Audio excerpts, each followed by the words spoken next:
नमस्कार, हर हर महादेव, जय सिया राम।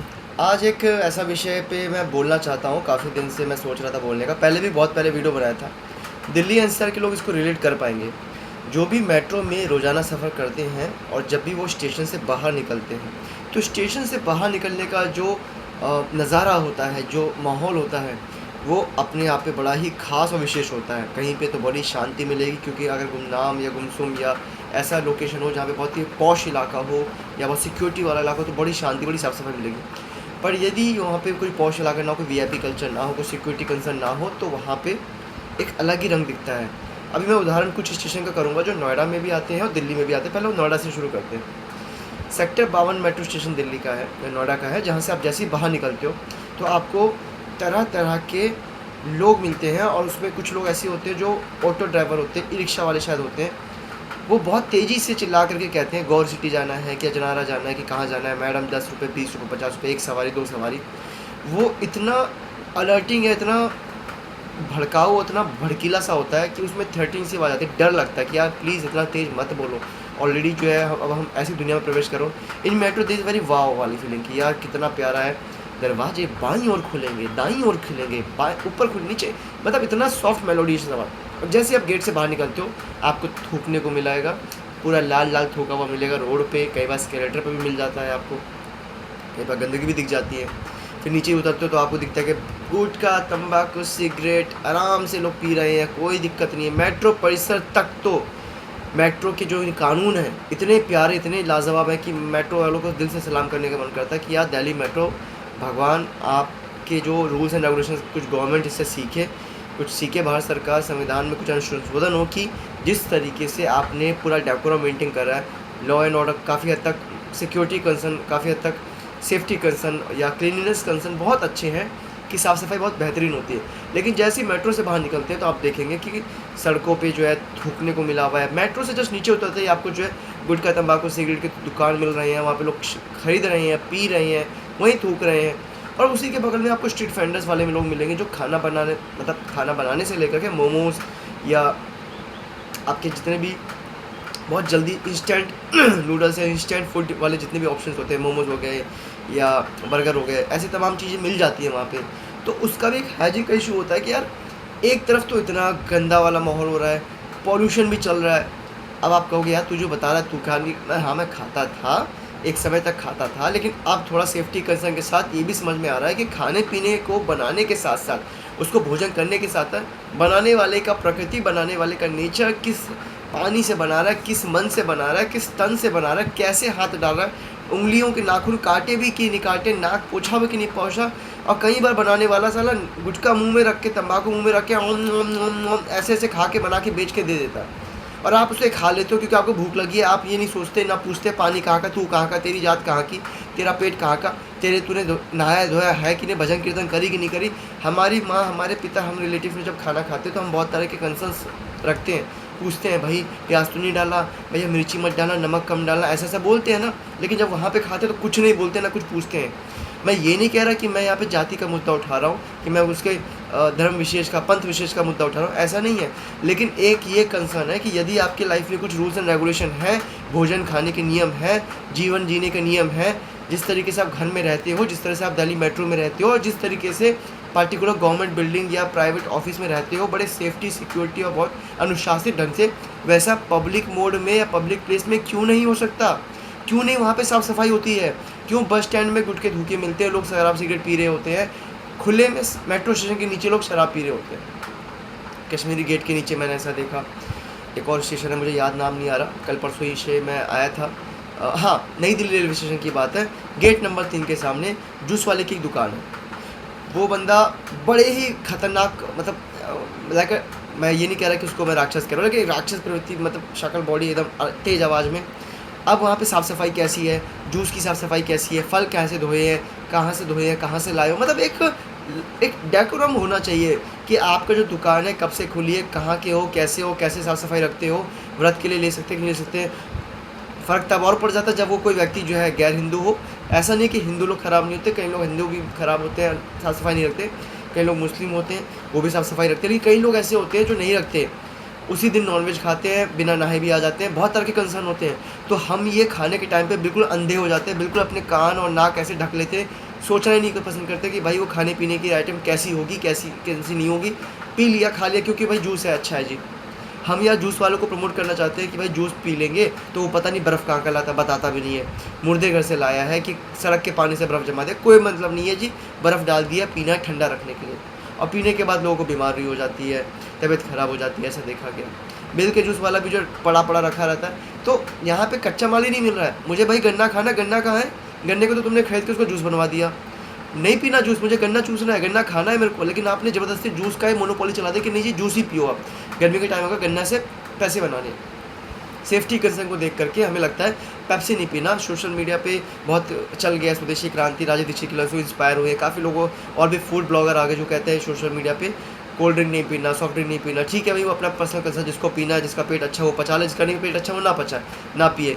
लेकिन हम उनको ना पी करके अगर गन्ने का जूस, बेल का जूस, मौसमी का जूस पीना चाहते हैं तो हम पाते हैं या तो साफ़ सफाई नहीं है, या तो कोई मूत रहा है, या तो कोई थूक रहा है, ना तो कोई गुटखा तंबाकू सिगरेट खाते खाते बना के दे रहा है। अब ये सब देख करके कोई इंसान कैसे खाए, कैसे पिए?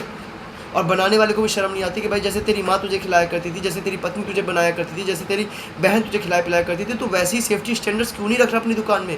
क्यों तेरे को जो है लव जिहाद, क्यों तेरे को जो है अपने अलग ही एजेंडे पे तेरे को काम करना है कि इनका धर्म भ्रष्ट करो, इनकी ऐसी तैसी करो, इनका वो करो। कई वीडियो में देखा कि लोग गंदा कर जाते हैं, ये सब गलत है। मेरा ये वीडियो बनाने का एक आशय ये है कि यदि हम किसी के खाना पीना जा रहे हैं, मतलब एक शास्त्रों में कुछ बात लिखी है, मैं अभी एक किस किताब में कहाँ लिखी है मैं नहीं बता सकता, लेकिन जितना मैंने पढ़ा शायद आप लोग बता देंगे, आप लोग बड़े ज्ञानी लोग हैं, कि जिसने निमंत्रण दिया है, जिसके वैचारिक आपके साथ अच्छे संबंध हैं और जिस तरह की जीवन शैली आपके साथ किसी की है, उसी के घर खाना खाना चाहिए। अब खाना खाने के लिए भी यदि आप आमंत्रित हो, आपको बुलाया गया है, या तो रिश्तेदार परिवार में आप हो तो वहाँ पे स्वतः ही कोई बात नहीं है, या तो आपका अपना घर हो, तब समझ में आता है। लेकिन आपका ना पता, ना जता, ना जात, ना पात, कुछ पता नहीं है, ना इसको सेफ्टी कंसर्न देखे, ना हाथ देखा, ना पैर देखा, ना खाया है, ना भगवत कथा करता है, त्रिसंध्या उपासना करता है, कुछ नहीं पता, हम खा लेते हैं। फिर होता क्या है कि उस भोजन का प्रभाव हमारे मन मस्तिष्क में पड़ता है, हमारे आचरण संस्कार प्रभावित होते हैं, हमें वासनाएं घेरती हैं, हम किसी को कब्ज़ हो जाता है, किसी को उल्टियाँ, डायरिया, बीमारियाँ हो जाती हैं। और मैं यही कंसर्न है मेरा कि हम लोगों को एक होममेड सिस्टम, इकोसिस्टम बनाना चाहिए।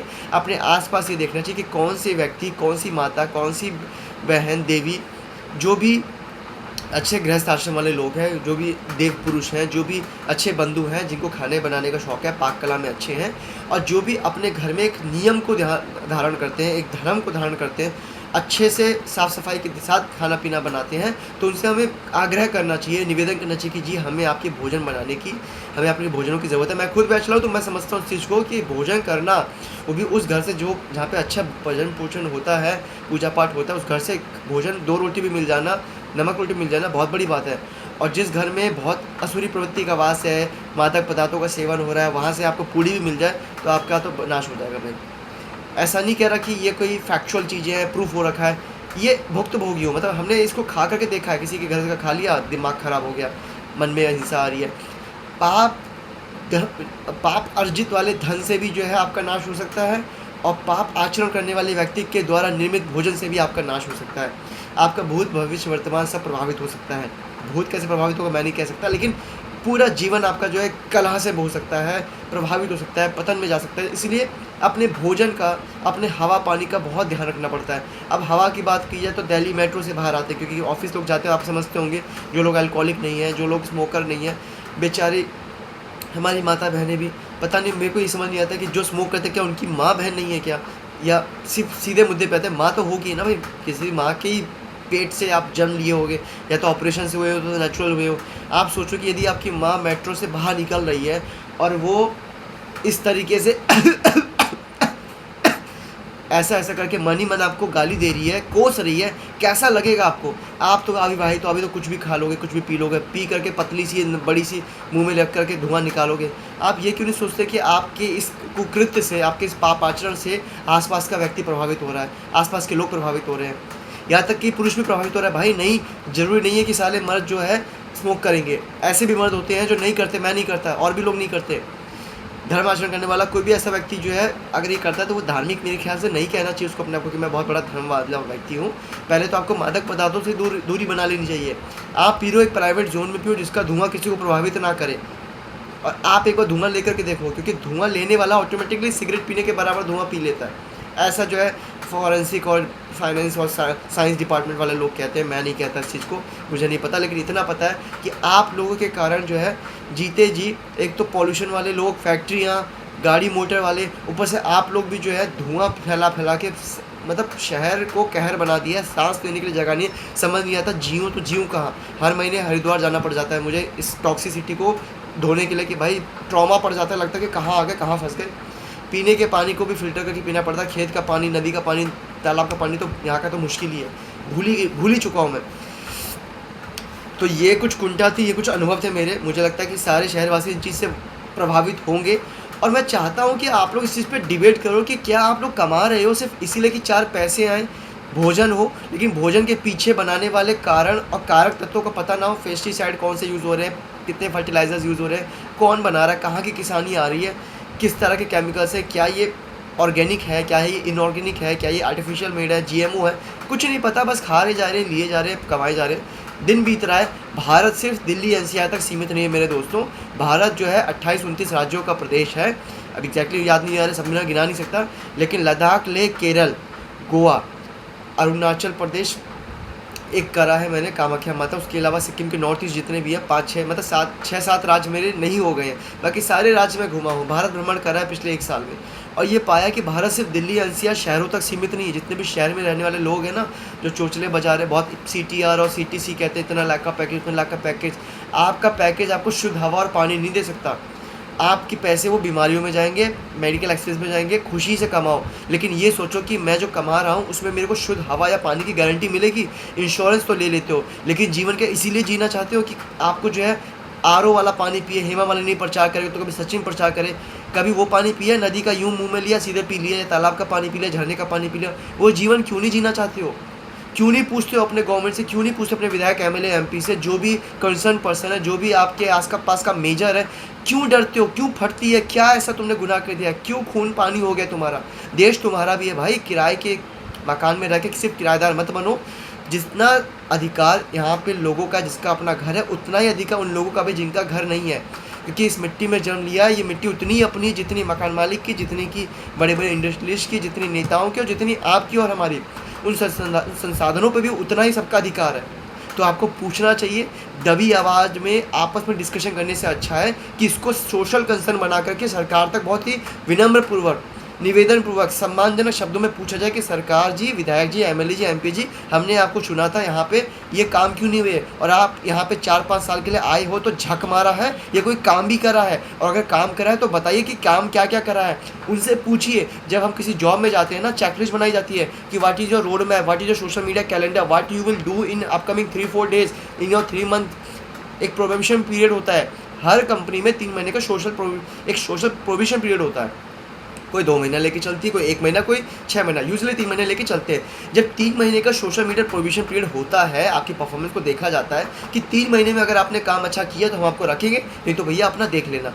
तो इन नेताओं के लिए, इन बिजनेस पर्सनस के लिए, या जो भी टेंडर वाले लोग हैं, उनके लिए ऐसा सिस्टम क्यों नहीं होता? और मेरी एक पर्सनली खुन्नस है उन लोगों से जो रोड पे पानी जमा होने के कारक तत्वों पे कोई एक्शन नहीं लेते। बारिश होती है, रोड पे पानी लबालब भरा होता है, नालियाँ खुदवाई जा सकती है, नाली को साफ़ करवाया जा सकता है, लेकिन वेट किया जाता है कि रोड ख़राब कैसे हो, ताकि रोड ख़राब होगी तो फिर से उस पर कंस्ट्रक्शन का टेंडर पास हो। और टेंडर जब पास होगा तो अपने अपने लोगों का जो है एक particular fix commission amount fix हो जाएगा। अब आप पूछोगे कि यार तू कैसे कह सकता है? कह सकता हूँ भाई, मैंने देखा है यहाँ पे हर साल बनते हैं। जहाँ पे रोड बनना चाहिए वहाँ रोड बनता नहीं है, और जहाँ रोड बन जाता है उसमें फिर से पॉलिश हो जाती है। नोएडा अथॉरिटी इतना पैसा कमाती है, चाहे तो यहाँ पे हर घर अमीर हो जाए, हर लोग खुशी से रहे, सुखी से रहे, लेकिन सरफाबाद की रोड की हालत ऐसी है। लेबर सिटी जो है आपका, ममोरा चौक है, खोड़ा है, चौड़ा गांव है, वहाँ पे रोड की हालत ऐसी है कि कुछ कह नहीं सकते। और जनता को अपने अधिकारों का चयन करना पड़ेगा, और अपने अधिकारों को भी जानना पड़ेगा। ऑलरेडी अधिकार दिए हुए हैं, डर के फट्टूपना बन के सिर्फ किराएदार बन के ना जियो, सिर्फ जॉब या नौकरी करने वाले व्यक्ति के तौर पर ना जियो। अपना स्वाभिमान बढ़ाओ, अपना सम्मान बढ़ाओ। ये देश उतना भी तुम्हारा है जितना कि उन सभी लोगों का जो इस देश में बहुत खुशी से जी रहे हैं। ठीक है भाई, अपने अधिकारों को रोज़मर्रा के जीवन में जियो।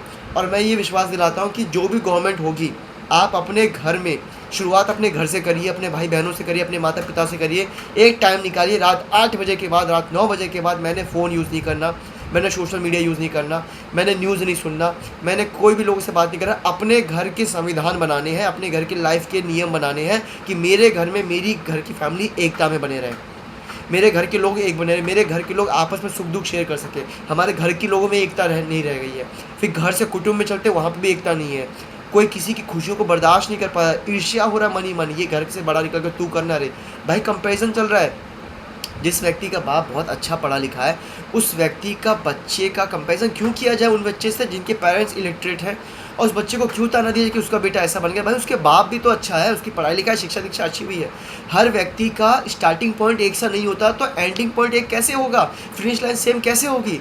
कोई बहुत पास बैठा है फिनिश लाइन से, कोई बहुत पहले बैठा हुआ है, बहुत दूर बैठा हुआ है, कैसे आप रेस को उसको घोड़ा बना दोगे, तू भी रेस में जा। हर व्यक्ति का अपना जीवन है, उसका अपना जीवन लक्ष्य है, उसको अपना कुछ काम करना है, उसकी प्रकृति को समझने तो दो, उसको तो समझने दो, उसको टाइम तो दो जानने का कि वो करना क्या चाहता है, प्रकृति उसके लिए क्या फील्डिंग सेट कर रही है, सिचुएशन क्या अलाउ कर रही है। कुछ भी किसी को देख करके ये कर ले वो कर ले, ज्ञान देना परिवार वालों से निवेदन है कि बंद करिए अपने बच्चों को।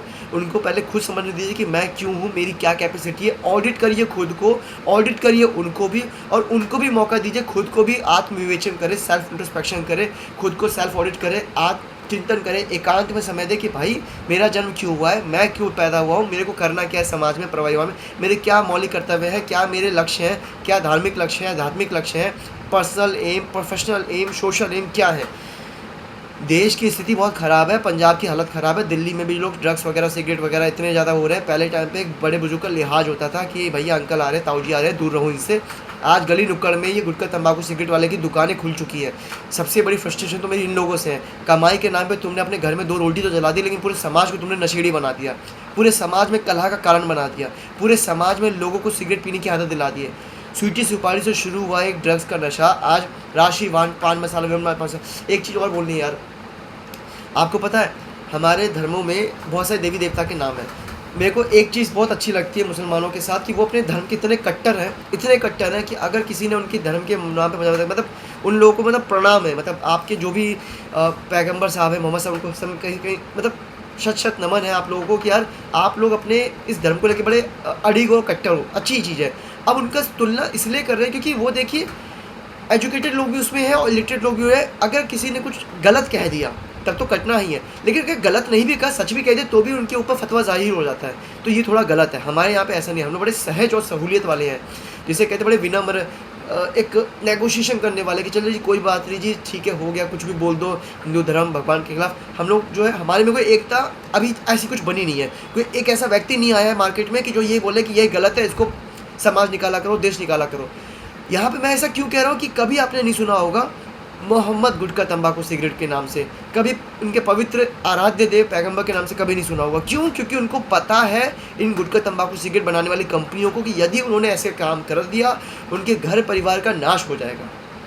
और हमारे देश में आराध्य देवी देवता के नाम पे गुटखा तंबाकू, शंकर पान मसाला, विमल पान मसाला, राजश्री, कमला पसंद, 10 महाविद्याओं के नाम है हमारे देवी माता के। काली, तारा, त्रिपुर सुंदरी, भुवनेश्वरी, भैरवी, छिन्नमस्ता, धुमावती, बगलामुखी, मातंगी, कमला 10 महाविद्याओं में से 10वीं महाविद्या है, उसके नाम से कमला पसंद बिकता है। हम सारे मोस्टली लोग तो हिंदू ही है भारत में ना, वो खाते हैं थूकते हैं। बताओ अब कोई मुसलमान ये बोले कि भाई तुम हिंदू धर्म का पालन करते हो, क्यों खाते हो, क्या बोलोगे तुम? वो तो नहीं खाते, वो खाते भी तो चलो ठीक है वो खा रहे भाई, उनको शत्रुता निकाले, जो भी कह लो। फिर आपके राजेश्वरी देवी माँ का नाम है, क्यों राजश्री नाम से वो प्रोडक्ट बिक रहा है, क्यों देवी देवता के नाम से वो बिक रहा है? कमला पसंद, राजश्री, विमल कहते हैं कि एक और देव का नाम है, मतलब भगवान विष्णु के अवतार को कहते हैं विमल, ऐसा जो है मैंने पढ़ा था, पता नहीं कितना सच है वो नहीं पता, लेकिन कमला राशि को लेके मैं कंफर्म हूँ। फिर आपके आराध्य देव हैं हमारे कुबेर, अकाउंट्स डिपार्टमेंट के जो फाइनेंस देते हैं, पैसे वैसे का लेन देन करते हैं। कुबेर देवता को भी बहुत दिवाली के टाइम में बहुत पूजा जाता है। लक्ष्मी जी के जो है सारा करता धरता वही देखते हैं कि भाई फाइनेंस का डिपार्टमेंट है, ऐसा मैं विस्तार से आप जानते होंगे, पंडित जी से आप पूछ सकते हैं। कुबेर के नाम पे मादक पदार्थ बिकते हैं पान मसाला की दुकान पे, तो किस आज्ञा से बिक रहे हैं? कोई हमारे मठाधीश, पीठाधीश, जितने भी हमारे हिंदू देवी देवता के आह्वान करने वाले लोग हैं, क्यों नहीं इस पे बोलते कि भाई ये चीज़ गलत है, इस पे रोकथाम लगे, इस पे ख़त्म हो। मैंने कितने मंदिरों में जाके देखा कि कई सारे बाबा, उन बाबाओं, पंडित जी और ब्राह्मण जी को शत शत कोटि कोटि नमन है, जिन्होंने हिंदू देवी देवता के हमारे सनातन धर्म को आगे लेके आए।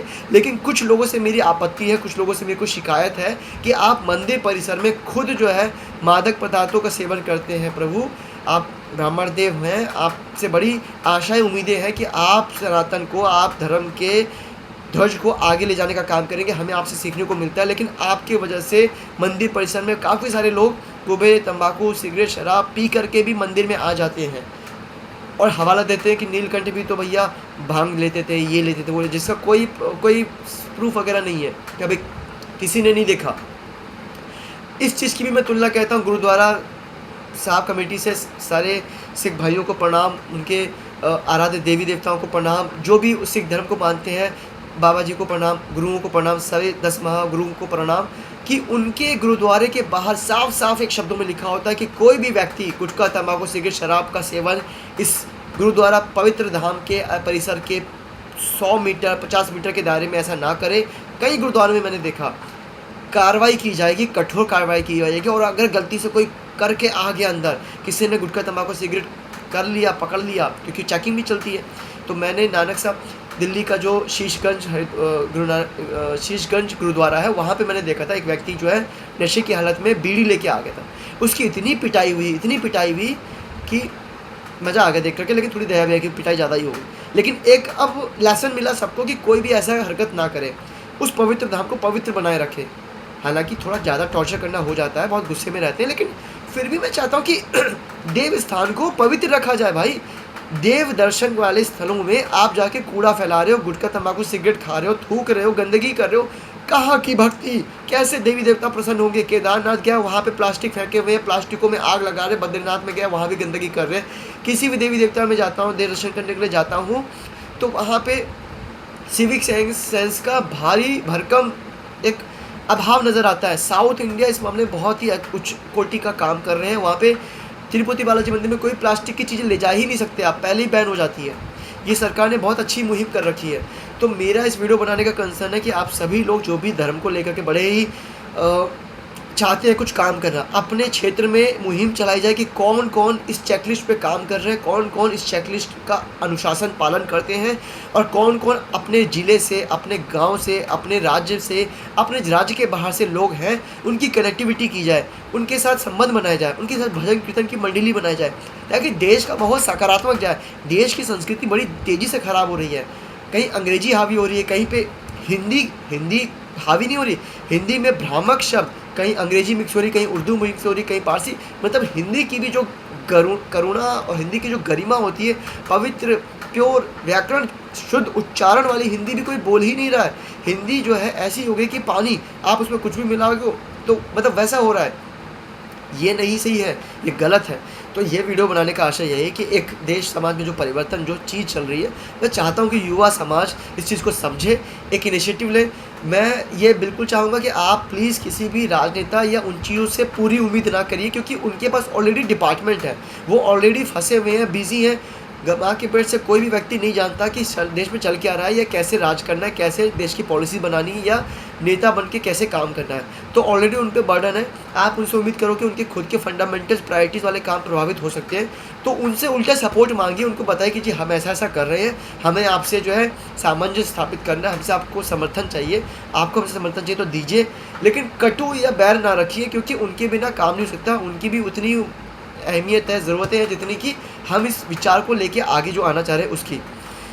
तो ये था वीडियो बनाने का पर्पस। उम्मीद है आपको वीडियो पसंद आए। वीडियो देखने के लिए बहुत बहुत धन्यवाद। जय श्री राम, हर हर महादेव।